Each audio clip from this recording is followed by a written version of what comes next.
Assalamualaikum warahmatullahi wabarakatuh. Perkenalkan nama saya Ainul Marhama. Baiklah, di sini saya akan menjelaskan tentang budidaya rumput laut. Dijelaskan bahwa keberhasilan budidaya rumput laut sangat tergantung pada teknik budidaya yang tepat dan dengan sesuai metode budidaya yang dikembangkan di Indonesia, antara lain metode rakit apung, metode lepas dasar, dan metode tali rawai atau rentang. Selanjutnya di sini ada dijelaskan bahwa mutu yang kurang bagus disebabkan pencampuran hasil produksi rumput laut dengan benda-benda lain seperti garam, paku, dan besi, serta penerapan masa budidaya yang tidak sesuai.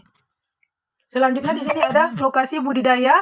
Lokasi yang tepat untuk budidaya rumput laut perlu dipertimbangkan mengenai kondisi oseanografis dan sosial ekonomi penduduk sekitar. Nah, di mana kondisinya itu? Antara lain adalah yang pertama, kondisi perairan.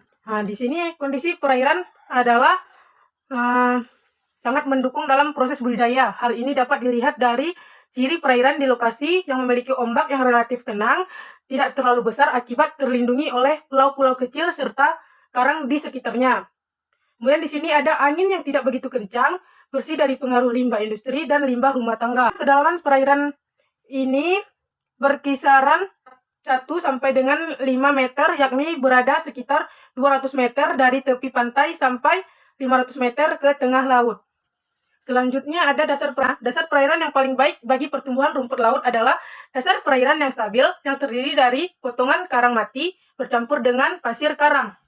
Selanjutnya ada kualitas air. Menurut Aslan 2003, suhu perairan yang tepat untuk budidaya rumput laut golongan Capahicus yaitu antara 26 sampai 38 derajat Celcius dan salinitas 15 sampai 38 ppt serta pH cenderung basa. Lokasi budidaya rumput laut yang potensial hendaklah dipilih lokasi yang mempunyai kecerahan tinggi dan juga dapat pergerakan air yang konstan sekitar 20 sampai 40 cm per detik. Baiklah, selanjutnya sini ada teknik budidaya. Yang pertama itu adalah metode budidaya. Mana di sini jelaskan bahwa budidaya rumput laut jenis Capahicus alvarezi akan metode rakit apung, di mana rakit sebagai alat utama dalam proses budidaya. Kemudian rakit yang digunakan berjumlah sebanyak 60 buah dan terbuat dari bambu berbentuk persegi panjang dengan ukuran 10 kali 7 meter, yang sisi dalamnya terbagi menjadi 4 bagian yang dibatasi bambu. Selanjutnya, tali yang digunakan untuk mengikat rumput laut digunakan tali ris berupa tali nilon yang berukuran diameter 4 mm dengan panjang sekitar 11 meter. Dalam satu ancak, petani menggunakan tali ris sebanyak 72 buah yang diikatkan dari satu sisi rakit ke sisi yang berlawanan. Jarak antara tali ris sekitar kurang lebih 14 cm. Kemudian sepanjang tali ris terdapat tali pengikat rumput laut yang dinamakan tali gabar.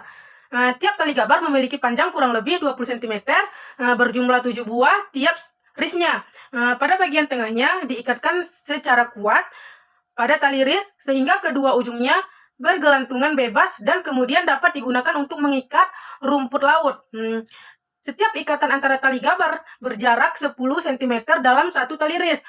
Kemudian di sini ada pemilihan bibit. Nah, di mana pemilihan bibit merupakan hal utama yang harus dilakukan karena dari bibit rumput laut yang baik dapat pula dihasilkan pertumbuhan rumput laut yang baik pula. Kita juga menggunakan bibit yang digunakan berasal dari budidaya sendiri, yakni rumput laut yang telah berumur 20 hari dengan berat kurang lebih 100 gram. Ini di sini ada proses penanaman.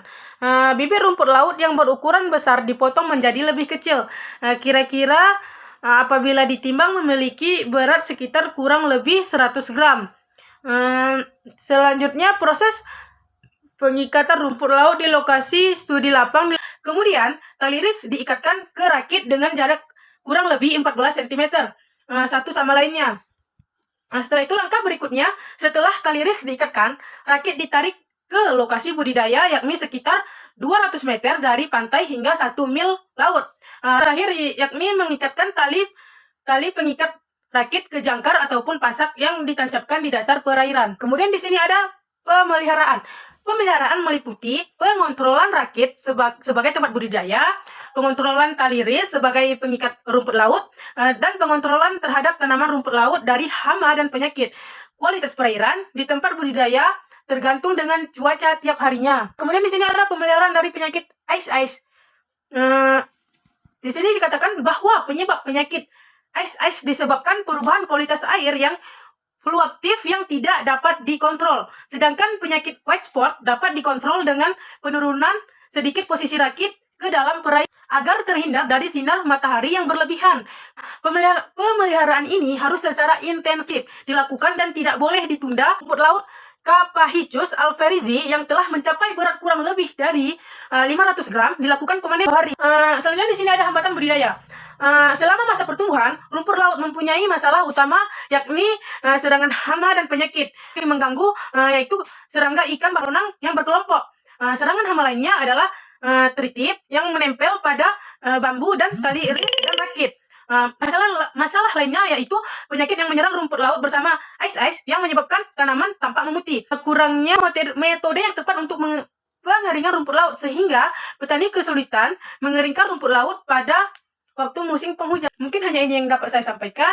Apabila masih ada penjelasan yang kurang, mohon dimaafkan. Saya tutup dengan wabillahi taufiq wal hidayah. Wassalamualaikum warahmatullahi wabarakatuh.